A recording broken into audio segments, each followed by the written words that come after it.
দেশের প্রেক্ষাগৃহে মুক্তি পাবে তাসনিয়া ফারিন অভিনীত সিনেমা ফাতিমা। এতে ফাতিমা চরিত্রে অভিনয় করেছেন তিনি। এরই মধ্যে 3টি আন্তর্জাতিক উৎসবে প্রশংসা কুড়িয়েছে ছবিটি। এমনকি ইরানের 42তম ফজর আন্তর্জাতিক চলচ্চিত্র উৎসবে ফাতিমা সিনেমার জন্য পুরস্কৃত হয়েছেন ফারিন। সেখানে সবার সঙ্গে বসে নিজের সিনেমাটি উপভোগ করেছেন এই অভিনেত্রী। নিজের সিনেমা দেখার অনুভূতি প্রকাশ করে সংবাদ মাধ্যমকে ফারিন বলেন, আমার কাছে ভালো লেগেছে, কারণ সবাই মনোযোগ দিয়ে দেখেছে সিনেমাটি। প্রায় 8 বছর আগে শুরু হয়েছিল ফাতিমা সিনেমাটির কাজ। মাঝখানে বন্ধ ছিল বেশ কিছুদিন। অনেক বাধা বিপত্তি পেরিয়ে ছবিটির নির্মাণ শেষ করেন নির্মাতা ধ্রুব হাসান।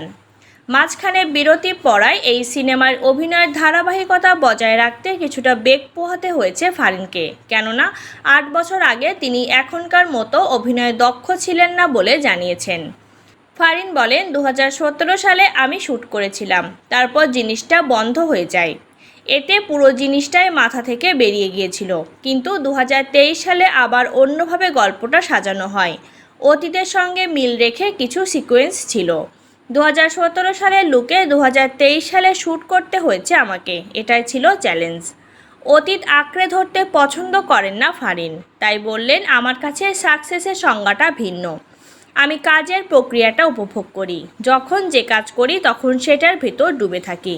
তিনি আরও বলেন, একটি কাজ যখন দর্শকের ভালো লাগে তখন অবশ্যই আমার ভালো লাগে, কিন্তু সেটা আমি বেশিক্ষণ মাথায় রাখি না। আমি মনে করি এটি আমার শেষ কাজ। এরপর মানুষ আমাকে প্রথম কাজ থেকে চিনবে, আগের কাজ মানুষ মনে রাখবে না। সবসময় আমার কাছে মনে হয় যে প্রাপ্তির আনন্দটা কম উপভোগ করি, কিন্তু প্রত্যাশাটা সবসময় থাকে।